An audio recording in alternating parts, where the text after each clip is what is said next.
ರಾಜ್ಯದ ಮುಂದಿನ ಮುಖ್ಯಮಂತ್ರಿಯಾಗಿ ಡಿ.ಕೆ. ಶಿವಕುಮಾರ್ ಇವತ್ತು ಸಂಜೆ ಪ್ರಮಾಣ ವಚನ ಸ್ವೀಕಾರ ಮಾಡ್ತಾ ಇದ್ದಾರೆ. ಈ ಹಿನ್ನೆಲೆಯಲ್ಲಿ ಕೆಪಿಸಿಸಿ ಅಧ್ಯಕ್ಷರು ಕೂಡ ಡಿ.ಕೆ. ಶಿವಕುಮಾರ್ ಆಗಿರುವಂತಹ ಹಿನ್ನೆಲೆಯಲ್ಲಿ ಬೆಂಗಳೂರಿನ ಕೆಪಿಸಿಸಿ ಕಚೇರಿಯಲ್ಲೂ ಕೂಡ ಸಂಭ್ರಮ ಮನೆ ಮಾಡಿದೆ. ಕಾರ್ಯಕರ್ತರು ಕೆಪಿಸಿಸಿ ಕಚೇರಿ ನೆರೆದಿದ್ದಾರೆ. ನಾನೀಗ ತೋರಿಸ್ತಾ ಇರುವಂತದ್ದು ಕೆಪಿಸಿಸಿ ಕಚೇರಿ. ಇದು ಬೆಂಗಳೂರಿನ ಕ್ವೀನ್ಸ್ ರಸ್ತೆಯಲ್ಲಿರುವಂತಹ ಕೆಪಿಸಿಸಿ ಕಚೇರಿ. ಇಲ್ಲಿ ಕಾರ್ಯಕರ್ತರು ಸಾಕಷ್ಟು ಸಂಖ್ಯೆಯಲ್ಲಿ ನೆರೆದಿದ್ದಾರೆ. ಇನ್ನು ಕೆಲವೇ ಹೊತ್ತಿನಲ್ಲಿ ಹಲವು ಮುಖಂಡರು ಕೂಡ ಆಗಮಿಸುತ್ತಿರುವಂತಹ ಕಾರಣಕ್ಕಾಗಿ ಅವರನ್ನ ಸ್ವಾಗತ ಮಾಡುವಂತಹ ಕೂಡ ಕಾರ್ಯಕರ್ತರು ಬರ್ತಿರುವಂತಹ ದೃಶ್ಯವನ್ನ ನೋಡ್ತಾ ಇದ್ದೇವೆ. ಸಂಜೆ ವೇಳೆಗೆ ಮುಖ್ಯಮಂತ್ರಿಯಾಗಿ ಪ್ರಮಾಣ ವಚನ ಸ್ವೀಕಾರ ಮಾಡಿದ ಬಳಿಕ ಕೆಪಿಸಿಸಿ ಕಚೇರಿ ಕೂಡ ಡಿ.ಕೆ. ಶಿವಕುಮಾರ್ ಅವರು ಭೇಟಿಯನ್ನು ಕೊಡ್ತಾರೆ. ಆ ಹಿನ್ನೆಲೆಯಲ್ಲಿ ಬೇಕಾದಂತಹ ಸಿದ್ಧತೆಯನ್ನು ಕೂಡ ಮಾಡಿಕೊಳ್ಳಲಾಗಿದೆ.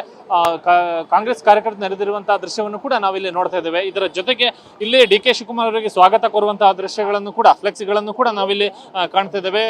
ಕಚೇರಿಯ ಮುಂದೆ, ಕಚೇರಿ ಮುಂಭಾಗದ ರಸ್ತೆಯಲ್ಲಿ ಎಲ್ಲಾ ಕಡೆಯೂ ಕೂಡ ಇಲ್ಲಿ ಸ್ವಾಗತ ಕೋರುವಂತಹ ಫ್ಲೆಕ್ಸ್ಗಳನ್ನ ಅಳವಡಿಸಲಾಗಿದೆ.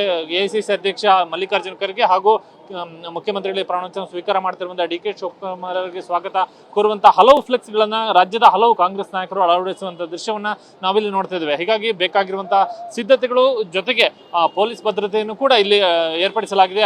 ಹಲವು ಸಂಖ್ಯೆಯಲ್ಲಿ ಪೊಲೀಸರು ನಿಯೋಜಿಸಲಾಗಿದೆ. ಸಂಚಾರಿ ಪೊಲೀಸರು ಇರುವುದು, ಉಳಿದಂತಹ ಭದ್ರತಾ ವ್ಯವಸ್ಥೆ ಬೇಕಾದಂತಹ ರೀತಿಯಲ್ಲಿ ಪೊಲೀಸ್ ಸಿಬ್ಬಂದಿಯನ್ನು ಕೂಡ ನಿಯೋಜನೆ ಮಾಡಿರುವಂತಹ ದೃಶ್ಯವನ್ನ ನೋಡ್ತಾ ಇದ್ದೇವೆ. ಕೆಪಿಸಿಸಿ ಕಚೇರಿಯ ಮುಂಭಾಗದಲ್ಲಿ ಕಾರ್ಯಕರ್ತರು ಇಲ್ಲಿ ನಿಂತು ಅವ್ರನ್ನ ಬರುವಂತಹ ನಾಯಕರುಗಳನ್ನು ಸ್ವಾಗತ ಮಾಡೋದಕ್ಕೆ ನೆರೆದಿರುವಂತಹ ಒಂದು ದೃಶ್ಯವನ್ನು ಕೂಡ ನಾವಿಲ್ಲಿ ಕಾಣ್ತಾ ಇದ್ದೇವೆ.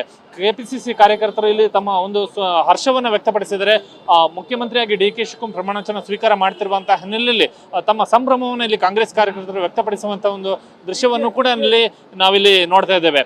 ಹೀಗಾಗಿ ಕೆಪಿಸಿಸಿ ಕಚೇರಿಯಲ್ಲಿ ಡಿ.ಕೆ. ಶಿವಕುಮಾರ್ ಪ್ರಮಾಣ ವಚನ ಸ್ವೀಕಾರ ಕಾರ್ಯಕ್ರಮದ ಹಿನ್ನೆಲೆಯಲ್ಲಿ ಸಂಭ್ರಮ ಮನೆ ಮಾಡಿದೆ. ಕ್ಯಾಮರಾಮನ್ ಪ್ರಾಣೇಶ್ ಜೊತೆ ಕಿರಣ್ ಹನೇಡಿಕಾ, TV9 ಬೆಂಗಳೂರು.